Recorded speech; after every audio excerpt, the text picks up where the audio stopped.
Which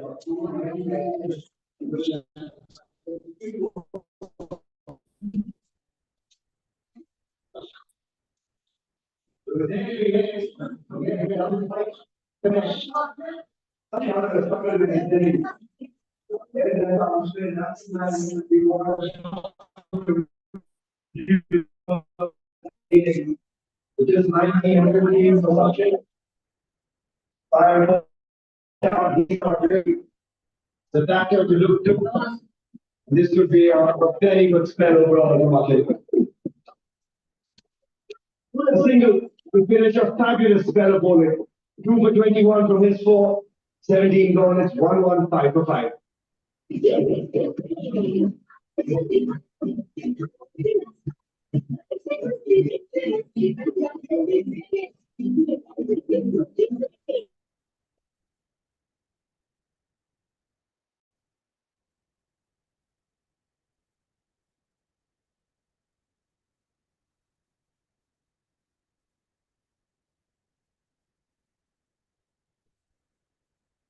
Hare Krishna Mataji.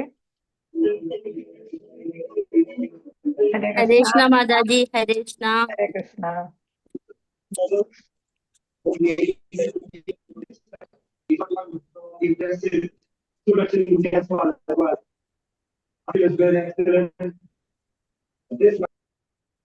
Krishna. T V വെച്ചേക്കുന്നവര് mute ചെയ്തോളൂ. ഹരേ Krishna. Mute ചെയ്തു. തുടങ്ങാല്ലേ. ഓം നമോ ഭഗവതേ വാസുദേവായ. ഓം നമോ ഭഗവതേ വാസുദേവായ. ഓം നമോ ഭഗവതേ വാസുദേവായ. നാരായണം നമസ്കൃത്യം നരം ചൈവ നരോത്തമം ദേവീം സരസ്വതിം വ്യാസം തതോ ജയമുദീരയേത്. നഷ്ടപ്രായേഷ ഭദ്രേഷു നിത്യം ഭാഗവത സേവയ. ഭഗവതി ഉത്തമ ശ്ലോകേ ഭക്തിം ഭവതി നൈഷ്ഠികീം. മൂകം കരോതി വാചാലം പങ്കും ലംഘയതേ ഗിരിം. യത്കൃപാതമഹം വന്ദേ ശ്രീഗുരും ദീനതാരിണം. ശ്രീചൈതന്യമീശ്വരം പരമാനന്ദമാധവം.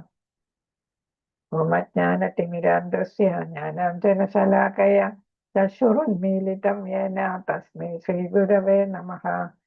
ചൈതന്യമനോഭീഷ്ടം സ്ഥാപിതം യേന ഭൂതലേ സ്വയം രൂപകഥാ മഹ്യം ദദാതി സ്വപദാന്തികം. വന്ദേഹം ശ്രീഗുരോ ശ്രീയുതപദകമലം ശ്രീഗുരുൻ വൈഷ്ണവാംശ ശ്രീരൂപം സാഗ്രജാതം സഹഗണ രഘുനാഥാനിധം തം സജീവം സാദ്വൈതം സാവധൂതം പരിജനസഹിതം കൃഷ്ണചൈതന്യദേവം ശ്രീരാധാകൃഷ്ണപാദാൻ സഹഗണലളിതാ ശ്രീവിശാഖാനിധാംശ. ഹേ കൃഷ്ണ കരുണാ സിന്ധോ ദീനബന്ധോ ജഗത്പദേ ഗോപേശ ഗോപികാ കാന്ത രാധാകാന്ത നമസ്തുതേ. തപ്തകാചന ഗൗരാംഗീ ശ്രീരാധേ വൃന്ദാവനീശ്വരി വൃഷഭാനുസുതേ ദേവി പ്രണമാമി ഹരിപ്രിയേ. വാഞ്ചകൽപതരൂപശ്ച കൃപാ സിന്ധുഭ്യേവ ച പതിതാനാം പാവനേഭ്യോ വൈഷ്ണവേഭ്യോ നമോ നമഃ. നമോ ഓം വിഷ്ണുപാദായ കൃഷ്ണപ്രേഷ്ഠായ ഭൂതലേ ശ്രീമതേ ജയപതാക സ്വാമിനിധി നാമിനെ. നമാചാര്യപാദായ നിധായ കൃപപ്രദായിനെ ഗൗരകഥാധാമദായ നഗരഗ്രാമതാരിണെ. നമോ ഓം വിഷ്ണുപാദായ കൃഷ്ണപ്രേഷ്ഠായ ഭൂതലേ ശ്രീമതേ ഭക്തിവേദാന്ത സ്വാമിനിധി നാമിനെ. നമസ്തേ സരസ്വതേ ദേവേ ഗൗരവാണി പ്രചാരിണെ നിർവിശേഷ ശൂന്യവാദി പാശ്ചാത്യദേശതാരിണെ. ജയ ശ്രീകൃഷ്ണ ചൈതന്യ പ്രഭു നിത്യാനന്ദ ശ്രീ അദ്വൈത ഗദാധര ശ്രീവാസാദി ഗൗര ഭക്തവൃന്ദ. ഹരേ കൃഷ്ണ കൃഷ്ണ കൃഷ്ണ ഹരേ ഹരേ ഹരേ രാമ രാമ രാമ ഹരേ ഹരേ. ഹരേ കൃഷ്ണ. ശ്രീ ശ്രീ രാധാ ഗോവിന്ദ മന്ദിർ ഇസ്കോൺ മംഗലാപുരത്തിന്റെ ഷോർട്ട് ഭക്തി ശ്രദ്ധാ ക്ലാസ്സിലേക്ക് എല്ലാവർക്കും സ്വാഗതം. ഹരേ കൃഷ്ണ. എല്ലാവർക്കും പ്രണാമം. ഹരേ കൃഷ്ണ. ഹരേ കൃഷ്ണ. Hare Krishna, ഹരേ Pranam കൃഷ്ണ. Mataji. എല്ലാവർക്കും പ്രണാമം. ഹരേ കൃഷ്ണ. പ്രണാമം.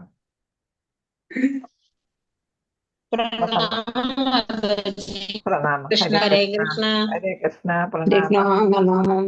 പ്രണാമം.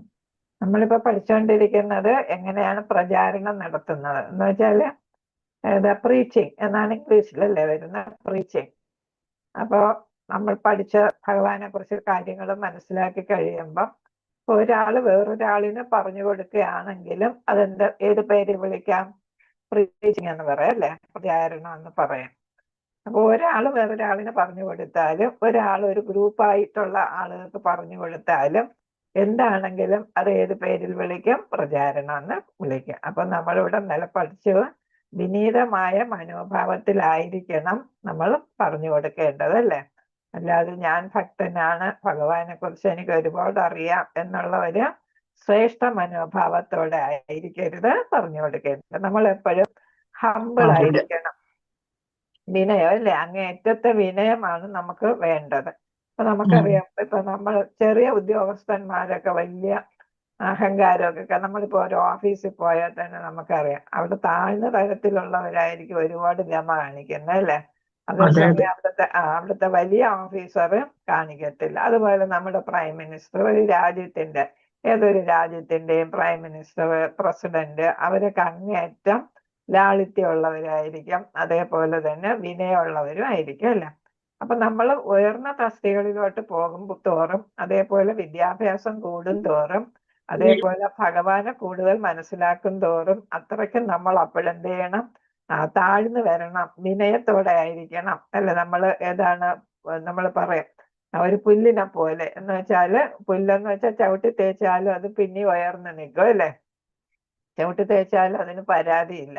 അതുപോലെ ആയിരിക്കണം എന്നാണ്. അല്ലെങ്കിൽ നമ്മള് നിറച്ച് ഫലമുള്ള ഒരു വൃക്ഷത്തെ പോലെ, ഇപ്പൊ മാവ് ഒക്കെ എന്താ, അതിന്റെ ശിഖരങ്ങളൊക്കെ കൊണ്ട് നിറച്ച് മാങ്ങ വരുമ്പോഴൊക്കെ ആ ശിഖരം കൊണ്ടങ്ങ് താഴും അല്ലെ.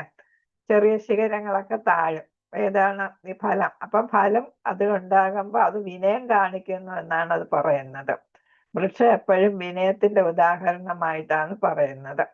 അപ്പൊ അങ്ങനെ, അപ്പൊ നമ്മൾ പ്രചരണം ചെയ്യുമ്പോൾ നമുക്ക് നമ്മൾ ഏറ്റവും അധികം വിനയത്തോടു കൂടി വേണം മറ്റുള്ളവർക്ക് പകർന്നു കൊടുക്കാൻ, പറഞ്ഞു കൊടുക്കാൻ. നമ്മൾ ഒരാളിനെ കൃഷ്ണാവബോധത്തിൽ കൊണ്ടുവരികയാണെങ്കിൽ നിങ്ങളുടെ സുഹൃത്തുക്കളെയോ വീട്ടുകാരെയോ ബന്ധുക്കളെയോ ഒക്കെ കൊണ്ടുവരുമ്പോൾ അവർക്ക് വളരെ ക്ഷമയോടെ അവർക്ക് മനസ്സിലാകുന്ന രീതിയിൽ ഒരുപാട് സംശയങ്ങളൊക്കെ ചോദിക്കാൻ ചിലപ്പോൾ നമ്മെ ചോദിപ്പിക്കുന്ന തരത്തിലൊക്കെ ആയിരിക്കും ചോദിക്കുന്നത് അല്ലേ.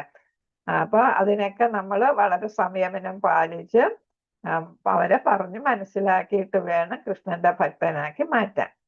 അതാണ് ഇവിടെ പറയുന്നത്.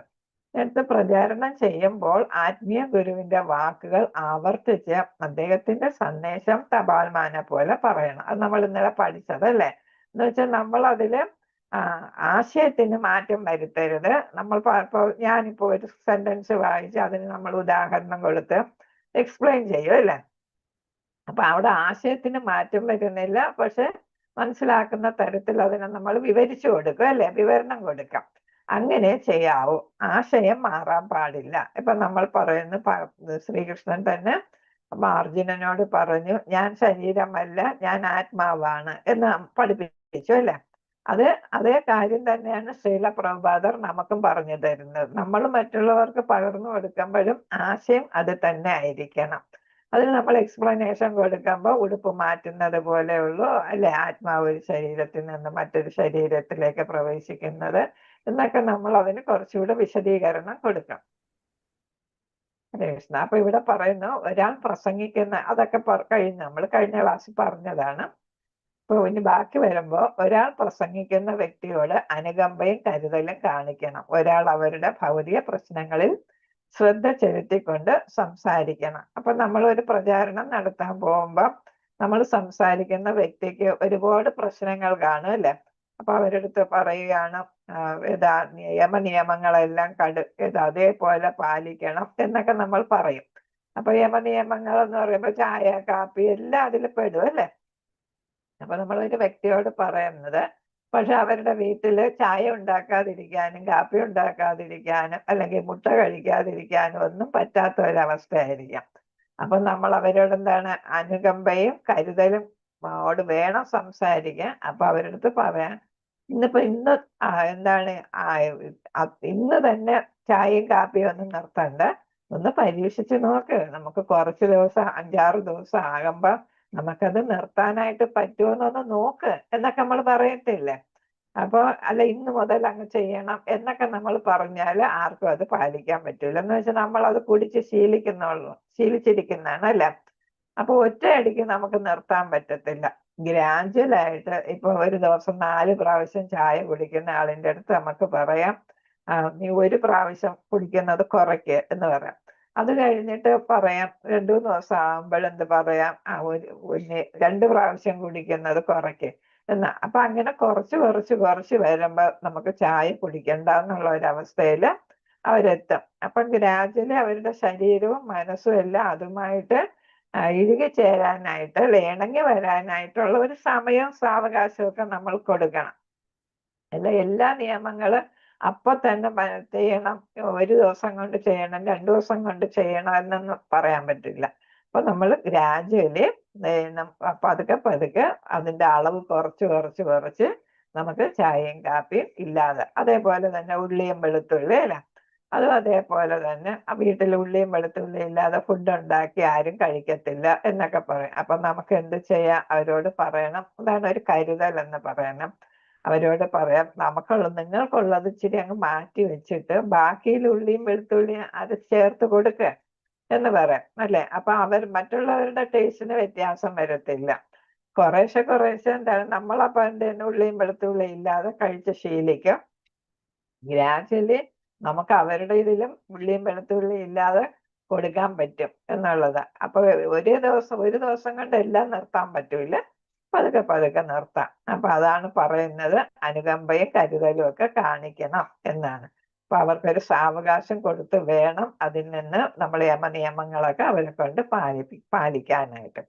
അവരുടെ ഭൗതിക പ്രശ്നങ്ങളിൽ ശ്രദ്ധ ചെലുത്തിക്കൊണ്ട് വേണം നമ്മൾ സംസാരിക്കാൻ. അപ്പോൾ വീട്ടില് ചിലപ്പോ അവർക്കൊന്നും ഒരു സ്വാതന്ത്ര്യം കാണത്തില്ല. ചിലര് പറയും ഞാൻ മോന്റെ കൂടെയാണ് അല്ലെങ്കിൽ മോളുടെ കൂടെയാണ് എന്നൊക്കെ പറയും അല്ലെ. അപ്പൊ അവിടെ അവർക്ക് ഒരുപാട് പ്രശ്നങ്ങൾ വരും. ഒറ്റയടിക്ക് ഇതൊക്കെ നിർത്താനായിട്ട് വെക്കാം. അപ്പൊ നമ്മൾ മോളെടുത്തോ അല്ലെങ്കിൽ മരുമോളെടുത്തോ ഒക്കെ സാവകാശം പറഞ്ഞ് നമുക്കുള്ള ആഹാരം വേഗം ഉള്ളിയും വെളുത്തുള്ളിയൊക്കെ ഇല്ലാതെ അങ്ങ് മാറ്റുക. അതുപോലെ തന്നെ ചായ, ഇപ്പൊ നമ്മൾ ചായ കുടിക്കുന്നില്ല, അത്രയും ചായക്കുള്ള പാല് മാറ്റി വെച്ചാൽ മതി. അതിൽ ഇച്ചിരി വെള്ളം ചേർത്ത് ചിലർ മഞ്ഞളൊക്കെ ഇട്ട് കഴിക്കും. മഞ്ഞള് അല്ലെങ്കിൽ അതിന്റെ കൂടെ ഗ്രാമ്പു, ഏലക്ക ഇട്ടൊക്കെ കഴിക്കും. അത് വെറും പാല് കുടിക്കാതെ ചിലർക്ക് വെറും പാല് കുടിക്കാനും ബുദ്ധിമുട്ടാകും. അപ്പൊ നമ്മൾ എടുക്കേണ്ട പാലെടുത്ത് മാറ്റി വെച്ചിട്ട് അതിൽ ഇച്ചിരി മഞ്ഞളും ഗ്രാമ്പോ ഏലക്കയോ എന്തെങ്കിലുമൊക്കെ ഇട്ടിട്ട് ചൂടാക്കി കുടിച്ചാൽ മതി. അപ്പൊ നമുക്ക് ചായയും കാപ്പിയും ഒഴിവാക്കാനായിട്ട് പറ്റും. മഞ്ഞളൊക്കെ വയറിന് നല്ലതല്ലേ അല്ലേ. അങ്ങനെ അപ്പൊ പലരും അങ്ങനെ മഞ്ഞളിട്ട പാല് കുടിക്കുന്നതാണ്. അപ്പൊ അങ്ങനെ നമുക്ക് കുടിക്കാം. നമുക്ക് ഒന്നിനല്ലെങ്കിൽ വേറൊന്നിനൊരു പരിഹാരം കാണും. അതൊക്കെ നമ്മൾ സാവകാശം വേണ്ടവരെടുത്ത് പതുക്കെ സ്നേഹത്തോടെ ഒക്കെ അവർക്ക് പിടിക്കുന്ന മട്ടില് ഇഷ്ടപ്പെടുന്ന മട്ടില് സംസാരിച്ചൊക്കെ ചെയ്യണം. മനസ്സിലാവുന്നുണ്ടല്ലോ? ഹരേ കൃഷ്ണ. ഉണ്ട് മാതാജി. ഓരോരുത്തർക്കും ഓരോ തരം പ്രശ്നങ്ങളായിരിക്കും അല്ലെ. അപ്പൊ പ്രശ്നം എന്താണെന്നുള്ള മനസ്സിലാക്കി വേണം നമ്മുടെ വീട്ടിലാണെങ്കിലും നമ്മൾ പറഞ്ഞു കൊടുക്കുന്ന ആളിന്റെ വീട്ടിലാണെങ്കിലും അവിടുത്തെ സ്ഥിതിയൊക്കെ. അല്ലാതെ മരുമകളെടുത്ത് വഴക്കടിക്കാനോ മോളെടുത്ത് വഴക്കടിക്കാനോ ഒന്നല്ല നമ്മൾ പറയണ്ടല്ലേ. അപ്പൊ അതിന് പരിഹാരം അവർക്ക് ചേരുന്ന മട്ടില്, അവർക്ക് യോജിക്കുന്ന മട്ടിലുള്ള പരിഹാരം പറഞ്ഞു കൊടുക്കുക. ക്രമേണ കൊണ്ടുവരിക. അവരുടെ മനസ്സിലൊന്ന് നമ്മൾ ഒരു ബീജം, ഒരു വിത്ത് ഇട്ട് കൊടുക്കുക. ബാക്കി സൗകര്യവും സന്ദർഭമൊക്കെ അനുസരിച്ച് അതിനെ വളർത്തിക്കൊണ്ടുവരിക.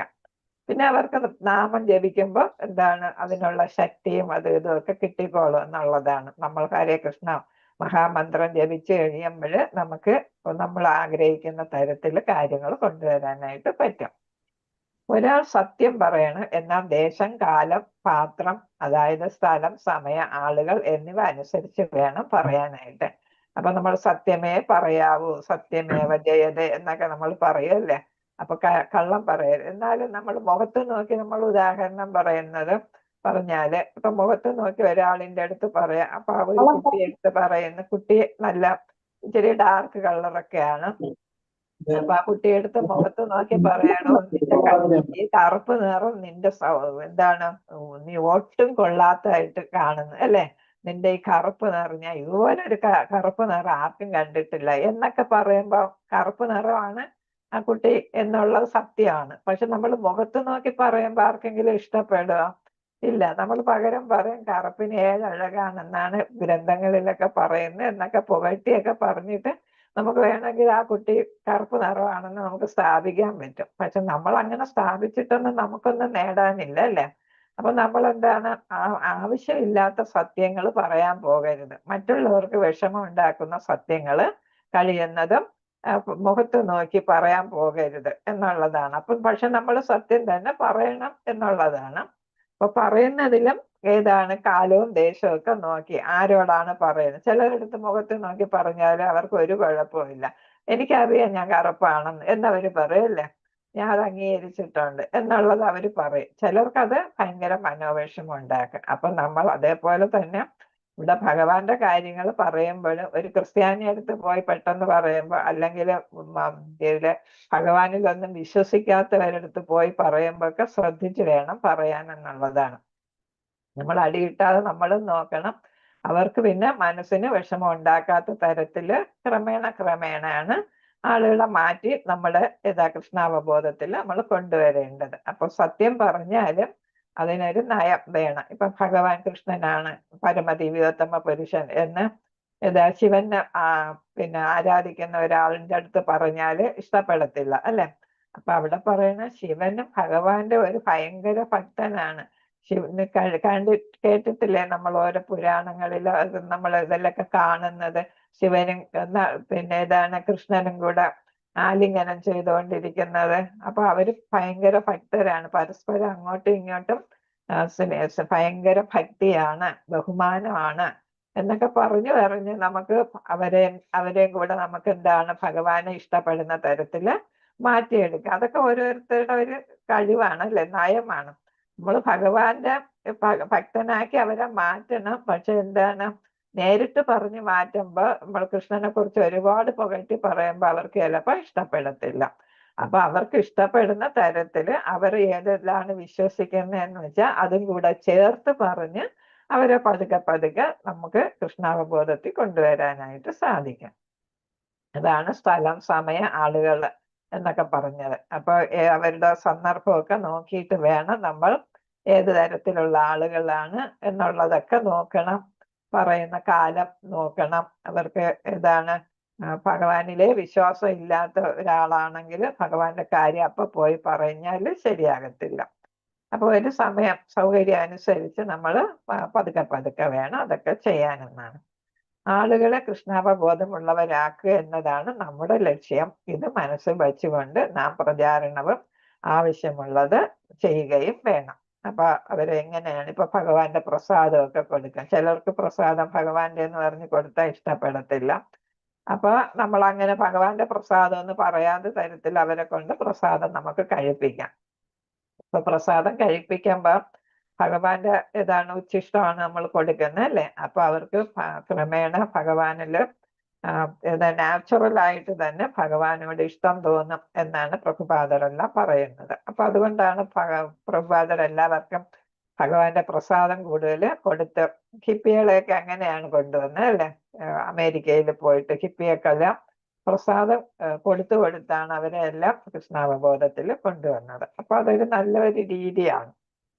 അപ്പൊ നമുക്ക് അതുപോലെ നമുക്കും ചെയ്യാവുന്നതാണ്. അപ്പൊ നമുക്ക് ഏത് രീതിയാണ് ശരിയെന്ന് തോന്നുന്നത് ആർക്കും നമ്മൾ പറയില്ല, കല്ലിനും മുള്ളിനും അല്ലെ കേടുവരാതെ എന്ന് പറയില്ല. അതേപോലെ നമ്മൾ ചെയ്യണം. നമ്മളെ ബുദ്ധി ഉപയോഗിച്ച് വേണം നമ്മളത് ചെയ്യേണ്ടത്. പ്രചാരണം ചെയ്യുമ്പോൾ ഒരാൾക്ക് സമതുലിതമായ സമീപനം ഉണ്ടായിരിക്കണം. ഒരു നല്ല പ്രചാരകൻ എപ്പോഴും വിവിധ വിഭാഗത്തിലുള്ള ഭക്തരുടെ ആവശ്യം മനസ്സിലാക്കും. ഭൗതിക ജീവിതത്തിൽ ബാങ്കർമാരും അഭിഭാഷകരും ഡോക്ടർമാരും അങ്ങനെ പലരുമുണ്ട്. അതുപോലെ ആത്മീയ ജീവിതത്തിലും സന്യാസിമാരെയും കൂടാതെ ഗൃഹസ്ഥരെയും അല്ലെങ്കിൽ പ്രൊഫഷണൽ വിഭാഗത്തിലുള്ളവരെയും ആവശ്യമുണ്ട്.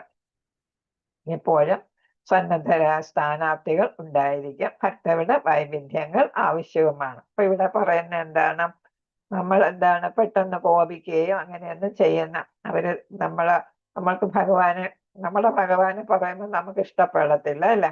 അങ്ങനെ വരുമ്പോ എന്താണ്, കോപിക്കും. അങ്ങനെ നമ്മൾ കോപിക്കാൻ പാടില്ല. അതാണ് ഇവിടെ സമതുല്യത, ബാലൻസ് ചെയ്ത് നിൽക്കണം നമ്മൾ പറയുന്നത്. ശോഭിക്കാനും ഒന്നുമില്ല, അവര് പറയുന്നതല്ല നമ്മൾ കേൾക്കുക, എന്നിട്ട് നമുക്ക് തക്കതായിട്ടുള്ള രീതിക്ക് അവർക്ക് ഇഷ്ടപ്പെടുന്ന തരത്തിൽ നമുക്ക് മറുപടി കൊടുക്കാനും ഒക്കെ നമുക്ക് സാധിക്കണം. അപ്പൊ നമ്മൾ ക്രമേണ ഏതാ നമ്മൾ പറയില്ലേ, ബ്രെയിൻ വാഷിംഗ് എന്ന് നമ്മൾ പറയത്തില്ലേ അല്ലെ? അതേപോലുള്ള ഒരു രീതിക്കാണ്. തലേണ മന്ത്രം നമുക്കറിയാമല്ലോ, തലേണ മന്ത്രം ഒന്നും പറയത്തില്ല. അപ്പൊ അങ്ങനെയാണ് നമ്മൾ ക്രമേണയാണ് എല്ലാവരെയും മാറ്റിയെടുക്കേണ്ടത് എന്നാണ്. അതുകൊണ്ടാണ് സമതുലിതമായിട്ടുള്ള സമീപനം എന്ന് പറയുന്നത്. അപ്പോ വളരെ ക്വയറ്റായിട്ട്, കാമായിട്ട്, അല്ലെ, ശാന്തതയോടെ എല്ലാം കേൾക്കുകയും അവതരിപ്പിക്കുകയും ഒക്കെ വേണം. അപ്പൊ പലതരത്തിലുള്ള ആളുകളാണ് ഇതിലുള്ള ഭക്തർ എന്ന് പറയുമ്പോൾ ഏതാണ്, പല വിഭാഗത്തിൽ ജോലി ചെയ്യുന്നവർ കാണും. അവരെയൊക്കെ എന്താണ്, ഭൗതിക ജീവിതത്തിൽ പല ജോലികൾ ചെയ്യുന്നവർ കാണും. അതേപോലെ ആത്മീയ ജീവിതത്തിലും പല തട്ടി നിൽക്കുന്നവർ കാണും. സ്റ്റുഡൻസ് കാണും, ബ്രഹ്മചര്യ പീരീഡിലുള്ള സ്റ്റുഡൻസ് കാണും. പിന്നെ നമ്മളെ പോലെ ഗൃഹസ്ഥര് കാണും അല്ലെ? പിന്നെ സന്യാസിമാരും ഒക്കെ കാണും. അപ്പൊ എല്ലാ പേരും നമുക്ക് കൃഷ്ണാവബോധത്തിൽ എല്ലാവരെയും ആവശ്യമാണ് എന്നാണ്. അപ്പോ സന്യാസിമാര് നല്ല പ്രചാരകരായിരിക്കും, സ്റ്റുഡൻസും നല്ല പ്രചാരകരാണ്. അവർക്ക് അവരുടെ കൂട്ടത്തിലുള്ള അവര് സമപ്രായക്കാരെയൊക്കെ കൃഷ്ണാവബോധത്തിൽ കൊണ്ടുവരാനായിട്ട് കുട്ടികൾക്ക് സാധിക്കും അല്ലെ?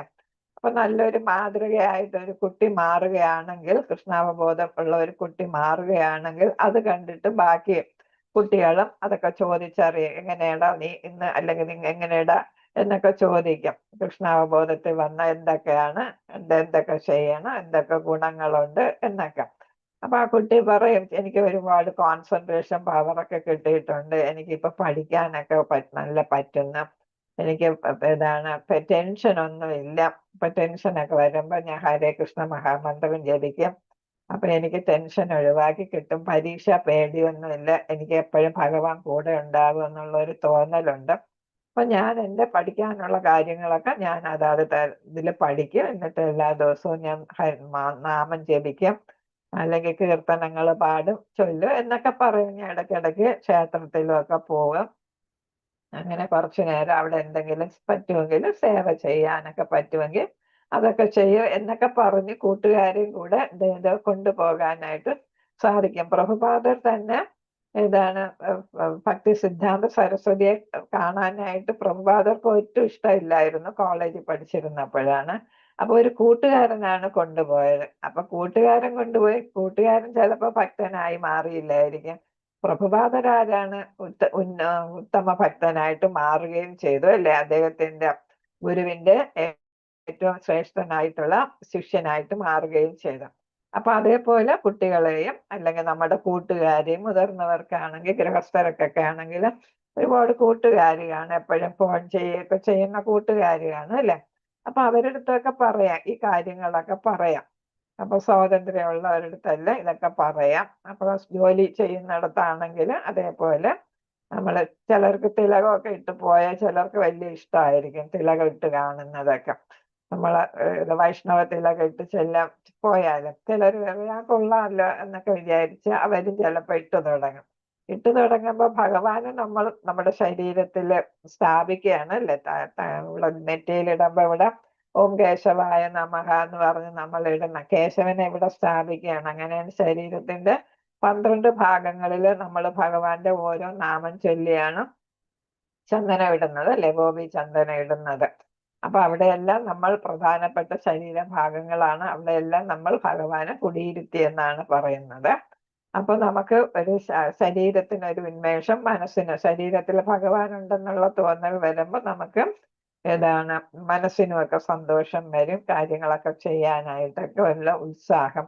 ചിലര് പറയും, എനിക്ക് കിച്ചണിൽ ജോലി ചെയ്യാൻ ഒരു താല്പര്യമില്ല, എന്നും ചോറും കറികളും ഒക്കെ വയ്ക്കണം എന്നൊക്കെ പറയും അല്ലെ? അപ്പൊ നമ്മൾ വിചാരിക്കേണ്ട, അവരടുത്ത് പറയണം, അങ്ങനെ നീ വിചാരിച്ച് ചെയ്യണ്ട, പകരം നീ ഭഗവാന് വേണ്ടിയിട്ട് വിഭവം ഉണ്ടാക്കണം എന്ന് വിചാരിച്ച് ചെയ്തു നോക്കൂ. അപ്പൊ നിനക്ക് ജോലി ചെയ്യാനുള്ള മടി അങ്ങ് തീരും അല്ലേ?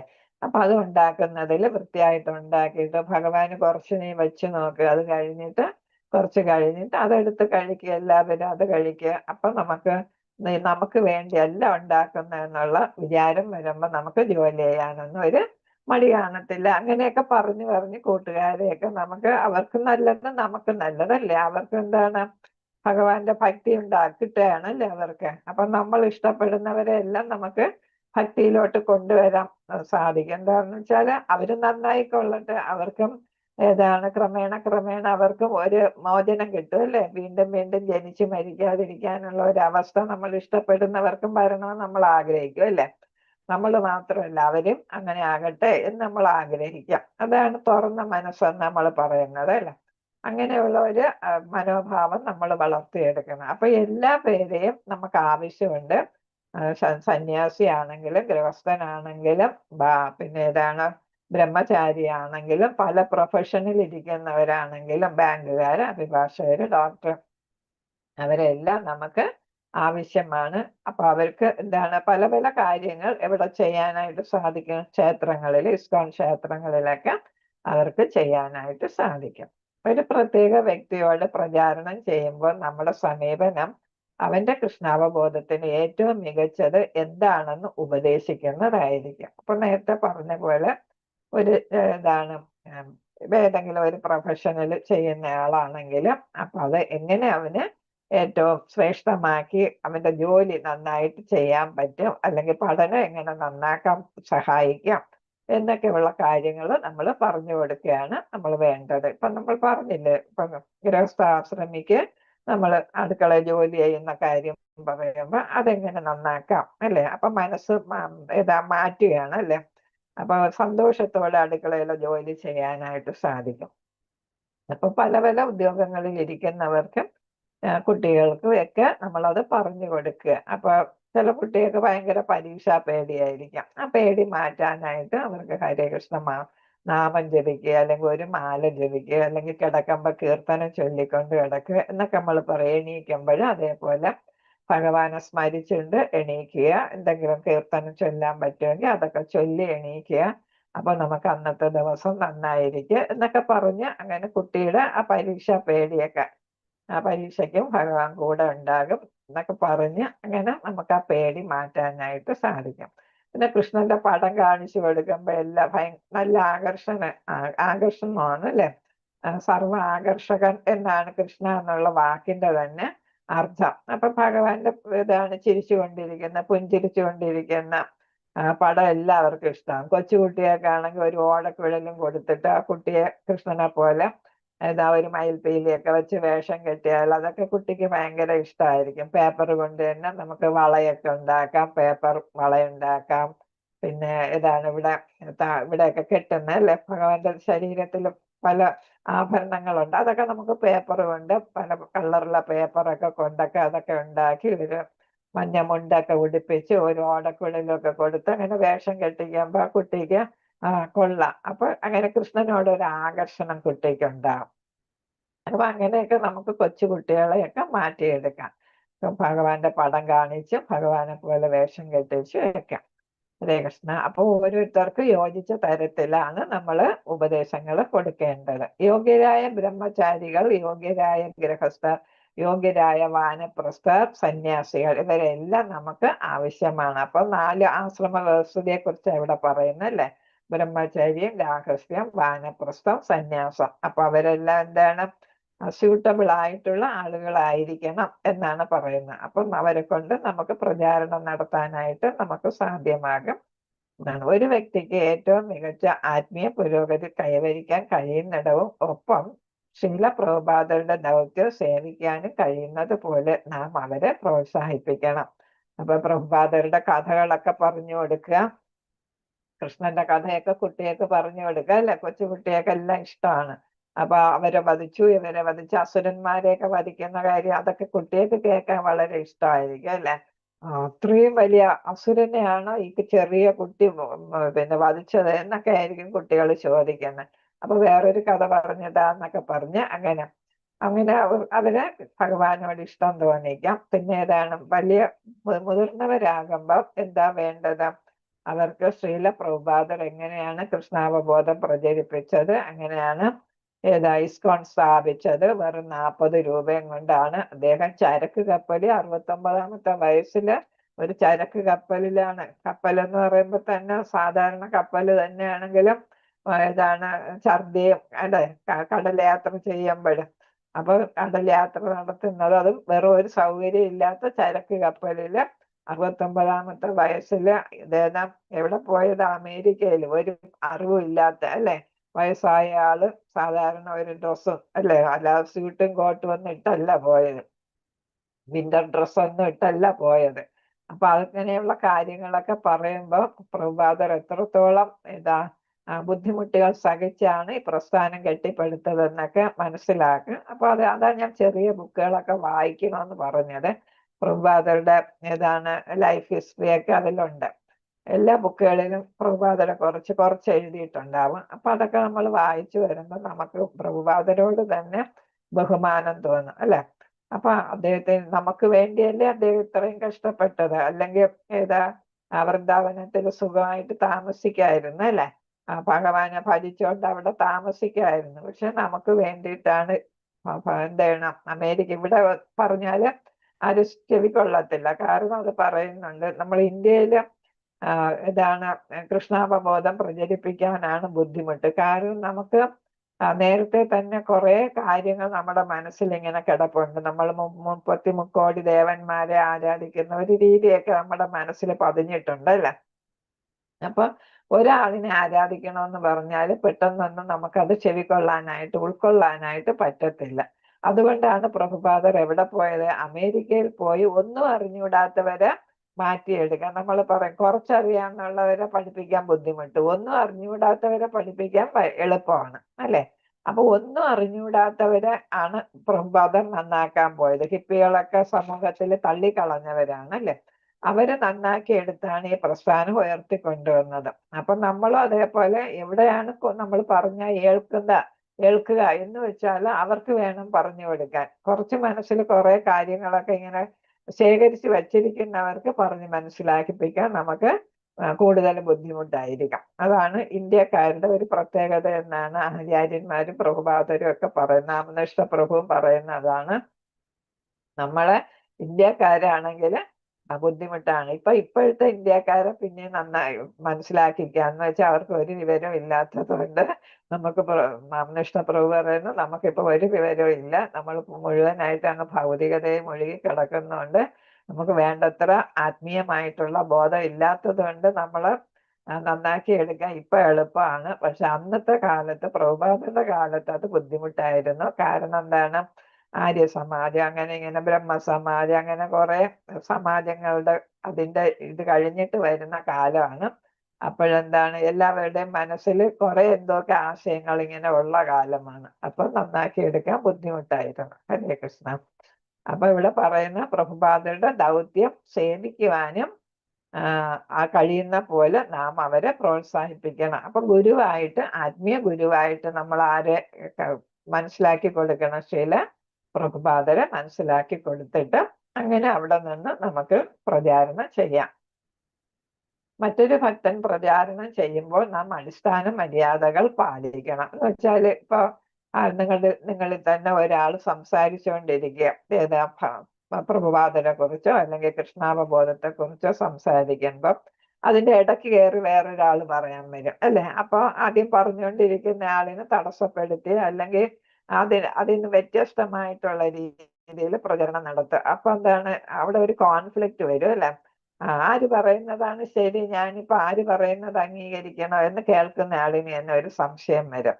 അതുകൊണ്ട് ഒരാള് പ്രചരണം നടത്തുമ്പോൾ അതിന്റെ കഴിഞ്ഞിട്ട് നമ്മള് അതിന് സപ്പോർട്ടീവ് ആയിട്ട് വേണം നമ്മൾ അടുത്ത ആള് സംസാരിക്കാൻ എന്നുള്ളതാണ്. അതാണ് അടിസ്ഥാന മര്യാദകൾ എന്ന് പറയുന്നത്.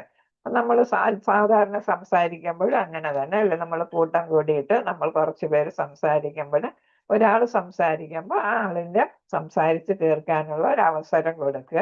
അത് കഴിഞ്ഞിട്ട് അടുത്ത ആള് സംസാരിക്കുക. അതിനെ സപ്പോർട്ട് ചെയ്തോ അല്ലെങ്കിൽ അതിന് വിയോജനം ഉണ്ടെങ്കിൽ അത് അങ്ങനെ പറയും. പക്ഷെ നമ്മൾ ഇവിടെ ആത്മീയ കാര്യം പറയുമ്പോൾ വിയോജിപ്പ് പറയാനായിട്ട് പറ്റത്തില്ല അല്ലെ. നമ്മൾ ഭൗതിക കാര്യം പറയുമ്പോൾ നമുക്ക് വിയോജിപ്പ് വരാം. ആത്മീയ കാര്യം പറയുമ്പോൾ ഗുരു പറഞ്ഞ കാര്യങ്ങളാണ് നമ്മൾ പകർന്നു കൊടുക്കേണ്ടത് അല്ലേ? അപ്പം ഗുരുവിന്റെ അഭിപ്രായം തന്നെയാണ് നമ്മൾ പറയേണ്ടത്. എല്ലാവരും അത് തന്നെയാണ് പറയേണ്ടത്. അവിടെ വ്യത്യാസമായിട്ട് പറയാൻ പാടില്ല. എന്തെങ്കിലും അത്യാവശ്യമില്ലെങ്കിൽ അവരെ പെട്ടെന്ന് തടസ്സപ്പെടുത്താനായിട്ട് പാടില്ല. ഒരാള് സംസാരിക്കുമ്പോൾ മറ്റേയാള് കേൾവിക്കാരനായിട്ട് നിൽക്കുക. അത്യാവശ്യം ഒന്ന് കണ്ടാല് എന്താണ് ഇടയ്ക്ക് കഴിയുന്നത് സംസാരിക്കാതിരിക്കുക. അടിസ്ഥാന മര്യാദകൾ പാലിക്കണം. ഉദാഹരണം, പുഞ്ചിരിയോടെ ആശംസിക്കുന്നു, ആർക്കെങ്കിലും സഹായം ആവശ്യമുണ്ടെങ്കിൽ സഹായിക്കുക, അല്ലെങ്കിൽ മാർഗനിർദ്ദേശം നൽകുക. ഇതൊക്കെ നമ്മൾ സമൂഹത്തിൽ നമ്മൾ ചെയ്യുന്ന കാര്യങ്ങളാണ് അല്ലേ? ഇപ്പൊ നമ്മൾ ആരെടുത്ത് സംസാരിച്ചാലും രാമകൃഷ്ണ പ്രഭുവിന്റെ ഒക്കെ ക്ലാസ് കേട്ടാലും നമുക്കറിയാം. അതേപോലെ തന്നെ ഒരുപാട് ആചാര്യന്മാരുണ്ട്. അവരെല്ലാം എപ്പോഴും ചിരിച്ചുകൊണ്ടാണ് സംസാരിക്കുന്നത്. അപ്പൊ ഞാനും വിചാരിക്കും, അവരുടെ പ്രഭാഷണം കേൾക്കുമ്പോ ഒക്കെ ഞാനും വിചാരിക്കും എനിക്കത് പറ്റുന്നില്ലല്ലോ എന്ന് ഞാൻ വിചാരിക്കും. അപ്പൊ പുഞ്ചിരിച്ചുകൊണ്ടാണ് അവര് സംസാരിക്കുന്നത്.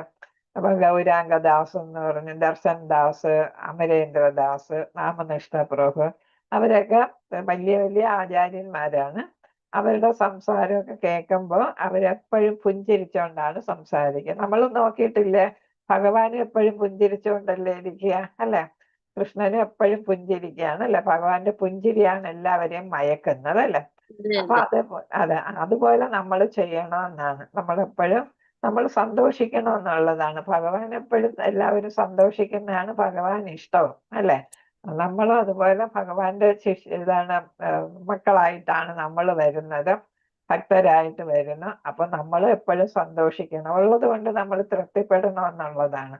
അപ്പൊ കുറച്ചേ ഉള്ളൂ നമുക്ക് കാര്യങ്ങൾ, എങ്കിലും അതുകൊണ്ട് നമ്മൾ സന്തോഷിക്കുക എന്നുള്ളത്. എപ്പോഴും ദുഃഖിച്ചിരുന്നിട്ട് കാര്യമില്ല. നമ്മുടെ ആരോഗ്യത്തിന് അത് നശിപ്പിക്കത്തേ ഉള്ളൂ അല്ലെ? നമ്മളെ കൂടെ കൂടുന്നവരെ നമ്മൾ വിഷമിപ്പിക്കുന്നതാണ്. അവർക്കുള്ള സന്തോഷവും കൂടെ നമ്മൾ കെടുത്തും.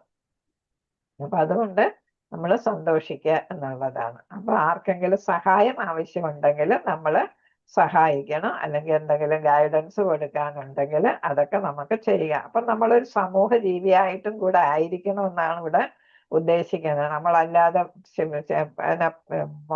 പ്യുവറായിട്ട് മൊത്തത്തിൽ ആത്മീയ തലത്തിൽ അങ്ങ് ഉയർന്നു നിൽക്കാതെ നമ്മൾ സമൂഹത്തിൽ ഇറങ്ങി ജീവിക്കണം അല്ലെ? അപ്പോഴാണ് നമ്മളെ കാര്യങ്ങൾ നമ്മുടെ കൂടെ മറ്റുള്ളവരും കൂടുന്നത്. അല്ലാതെ നമ്മൾ അകന്ന് നിൽക്കുകയല്ല വേണ്ടത്, എല്ലാവരുമായിട്ട് അടുത്ത് നിൽക്കണം എന്നാണ്. അവരുടെ പ്രശ്നങ്ങൾ നമ്മൾ കൈകാര്യം ചെയ്യാനായിട്ട് സഹായിക്കാം. നമ്മുടെ പ്രശ്നം പോലെ അതും കണ്ട് സഹായിക്കണം. പുതിയ ആളുകൾക്ക് വീട്ടിലിരിക്കുന്നതായി തോന്നുകയും അവർക്ക് വലിയ സ്നേഹവും ആതിഥ്യം മര്യാദയും നൽകുകയും വേണം. ഇപ്പൊ നമ്മള് ഗ്രൂപ്പിൽ ആരെങ്കിലും പുതുതായിട്ട് വന്നാൽ, നമ്മളിപ്പോൾ ഒരിടത്ത് സത്സംഗം കൂടുന്നു, അല്ലെങ്കിൽ നമ്മൾ അവരടുത്ത് അല്ലാതെ സംസാരിക്കുന്നു എന്ന് ചെയ്യുമ്പോഴേ അവർക്ക് ഒരു അകൽച്ച തോന്നാതിരിക്കണം. അതാണ് വീട്ടിലിരിക്കുന്നതായി തോന്നുക എന്ന് പറഞ്ഞത്. അപ്പൊ അവർക്ക് ഒരു തരത്തിലും ഒരു അകൽച്ച തോന്നാത്ത തരത്തിലായിരിക്കണം നമ്മൾ പെരുമാറേണ്ടത്. നമ്മുടെ വീട്ടിൽ ആരെങ്കിലും വന്നാലും നമ്മൾ എന്ത് ചെയ്യണം? സ്നേഹവും ആതിഥ്യ മര്യാദയും ചെയ്യണം. അപ്പൊ കൃഷ്ണ ഭക്തരാണ് അല്ലാത്തവരാണെങ്കിലും നമുക്ക് സ്നേഹവും ആതിഥ്യ മര്യാദയും കൊണ്ട് അവർക്കും കൃഷ്ണഭക്തി പകർന്നു കൊടുക്കാനായിട്ട് നമുക്ക് സാധിക്കും. അത് നമ്മളെ വീട്ടിൽ വരുമ്പോൾ നമ്മൾ പൂജാമുറിയൊക്കെ കാണിച്ചു കൊടുക്കുക, എന്നിട്ട് നമ്മൾ പ്രസാദം ഉണ്ടാക്കി വെക്കുന്നതും അതിന്റെ ഭാഗം അവർക്ക് കൊടുക്കുന്നു, നമ്മൾ കഴിക്കുന്ന പോലെ അവർക്കും കഴിക്കാൻ കൊടുക്കുകയും അങ്ങനെയൊക്കെ ചെയ്യണം. അപ്പൊ വീട്ടിൽ ആര് വന്നാലും ആദ്യം അവർക്ക് ഇരിപ്പിടം കൊടുക്കണം, കുടിക്കാൻ കൊടുക്കണം എന്നാണ് പറയുന്നത്. ഇരിപ്പിടവും കുടിക്കാനും കൊടുക്കുക. നമ്മൾ വെറും വെള്ളം ആയാലും നമ്മൾ അവർക്ക് അത് നൽകണം. ഇരിക്കാൻ ഒരു ഇരിപ്പിടവും കൊടുക്കണം എന്നാണ്. അത് കഴിഞ്ഞിട്ട് നമുക്ക് പ്രസാദം കൊടുക്കാൻ പറ്റുകയാണെങ്കിൽ പ്രസാദമൊക്കെ അവരുമായിട്ട് ഷെയർ ചെയ്യാം. ഹരേ കൃഷ്ണ. ക്ഷേത്രത്തിൽ പ്രത്യേകിച്ച് ഞായറാഴ്ചകളിൽ ഭക്തർ ആദ്യ അതിഥികളുമായും പുതുതായി വരുന്നവരുമായിട്ട് സഹകരിക്കണം, പിന്നെ സ്ഥിരം ഭക്തർക്കൊപ്പം. അപ്പൊ ക്ഷേത്രത്തിൽ നമ്മൾ ഞായറാഴ്ച എന്ന് പറയുന്നത് അവിടെ ഫീസ്റ്റ് ആണ് അല്ലെ? ഇസ്കോൺ ക്ഷേത്രങ്ങളിലൊക്കെ ഞായറാഴ്ച എന്താണ്? സദ്യ അല്ലെ? നമുക്ക് ഏതാണ് ഭഗവാന്റെ പ്രസാദം പ്രത്യേകിച്ച് തരുന്ന ഉച്ചയ്ക്ക് തരുന്ന ദിവസം എല്ലാ സെന്ററുകളിലൊക്കെ പോയാലും നമുക്ക് അവിടെ ഉച്ചയ്ക്ക് സദ്യയും അത് ഇതൊക്കെ ആയിട്ട് തരും. അപ്പൊ അവിടെ നമ്മൾ പോകുമ്പോഴും നമ്മൾ അവിടുത്തെ സ്ഥിരം ആളാണെങ്കിൽ നമ്മൾ എന്ത് ചെയ്യണം? ആദ്യം നമ്മൾ പുതുതായിട്ട് വന്നവർ ക്ഷേത്രത്തിൽ ഇസ്കോൺ ക്ഷേത്രത്തിൽ പോയാൽ കാണും, പൂജ കഴിയുമ്പോൾ അവിടെ അതിന്റെ മേൽനോട്ടം വഹിക്കുന്നവര് ആരൊക്കെ എന്ന് പുതുതായിട്ട് വന്നത് എന്ന് ചോദിക്കും അല്ലെ. എന്നിട്ട് അവരെ മുന്നോട്ട് വിളിച്ചിട്ട് അവർക്ക് കുറച്ച് ഭഗവാന് അർപ്പിച്ച കുറച്ച് പൂവും അത് ഫ്രൂട്ട്സ് ഒക്കെ ഉണ്ടെങ്കിൽ ഫ്രൂട്ട്സ് ഒക്കെ കൊടുത്ത് അവരെ അനുഗ്രഹിക്കുകയും ചെയ്യും. പൂജ ചെയ്യുന്നയാള് അവരെ അനുഗ്രഹിക്കുകയും ചെയ്യും. അപ്പൊ അങ്ങനെ ഇസ്കോൺ ക്ഷേത്രങ്ങളിലൊക്കെ ചെയ്യുന്നതാണ്. അപ്പൊ അതാണ് അവിടെ പുതുതായിട്ട് വന്നവരുമായിട്ടാണ് നമ്മൾ കൂടുതൽ ആദ്യം സംസാരിക്കേണ്ടത്. പിന്നെ വേണം സ്ഥിരമായിട്ട് വരുന്ന ഭക്തരോട് സംസാരിക്കേണ്ടതെന്നാണ്. നമ്മൾ പുതിയ ആളുകളോട് പ്രസംഗിക്കുമ്പോൾ ഭക്തരോട് പ്രസംഗിക്കുന്നത് തുല്യമാണെന്ന് ഇല്ലെങ്കിൽ കൂടുതൽ പ്രാധാന്യം ഉണ്ടെന്ന് നാം എപ്പോഴും ഓർക്കണം. അതുകൊണ്ട് നമ്മൾ നവാഗതരെ പരിപാലിക്കുമ്പോൾ സാധാരണ ഭക്തരെ അവഗണിക്കുകയും ചെയ്യരുത്.